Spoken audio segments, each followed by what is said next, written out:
unang pagkakataon nagsalita ng aktres na si Rian Ramos kaugnay sa kumakalat at kontrobersyal na video ng dati niyang nobyo na si Mo Twister.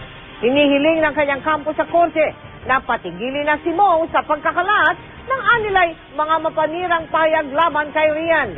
Bukas nakatakdang ihain ng kampo ni Rian ang naturang reklamo. Nakatutok si Sandra Aguinaldo. Nakipagpulong kaninang umaga sa kanyang abogado ang aktres na si Rian Ramos.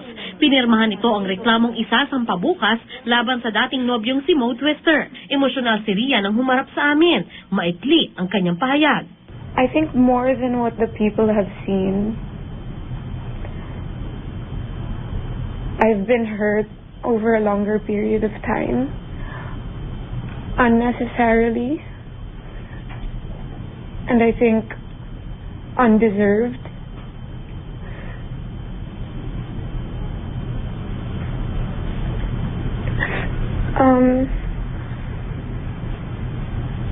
I just hope to be able to put an end to that today,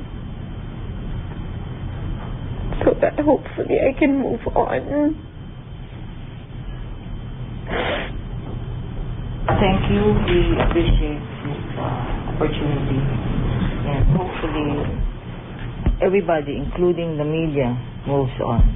Mabigat ang mga iniwang aligasyon ni Mo Twister sa kanyang video na kumalat sa internet mula noong Biyernes. Pinalaglag daw nila ang kanilang anak na ipinagbubuntis umano ng batang aktres noong 1 taon. Tumanggi si Rian na sagutin ang aming mga tanong pero ipinangako niyang maglalabas siya ng karagdagang pahayag sa mga susunod na araw. Kaya ang abogado niya ang sumagot sa aming mga tanong. Pero nang hingan namin sila ng reaksyon tungkol sa mga sinabi ni DJ Mo, I think you'll have to ask Rian. She will be making a statement soon. Pero kumbaga, we're not leaving this unanswered po. No. It will be answered. No, it will be answered in due course.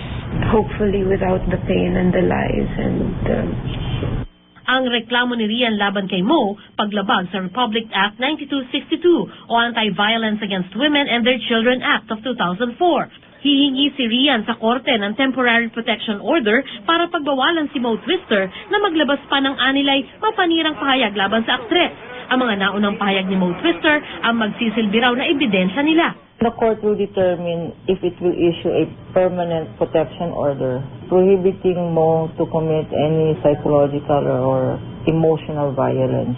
This is not normal behavior. It is dysfunctional behavior. Ayon kay Attorney Kapunan, pagod na si Rian sa umano'y harassment ni Mo Twister. This has nothing to do about truth or lies, no? That is not what a protection order is about. What this is all about is harassment. He is harassing Rian. Mo is harassing Rian through all of these utterances in public. Sinubukan namin kunan ng pahayag si Mo Twister pero di niya sinasagot ang aming mga tawag. Pero nauna na niyang sinabing di siya ang nag-upload ng kontrobersyal niyang video sa internet. Sabi ni Kapunan, depende na kay Rian kung sasampahan pa ng ibang kaso ang dating nobyo dahil sa mga nasabi nito laban sa kanya. Sa lahat ng ito, todo suporta naman kay Rian ang kanyang ina. Siyempre malungkot siya, no? Talagang it's devastating. I'm glad that she is able to be okay and function properly naman.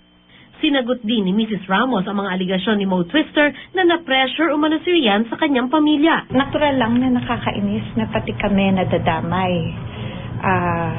Dun sa, you know, merong mga bagay na sinasabi na kabigla-bigla. Of course, as a family, we are all in this together. Abot-abot naman ang pasasalamat ni Mrs. Ramos sa mga taong patuloy raw na sumusuporta sa kanyang anak. We really appreciate you guys, talagang to all the fans and supporters of Rian. Nakakataba ng puso na nandyan kayo to be at her side and giving her love. Thank you so much. Sandra Aguinaldo, Nakatutok, 24 Oras.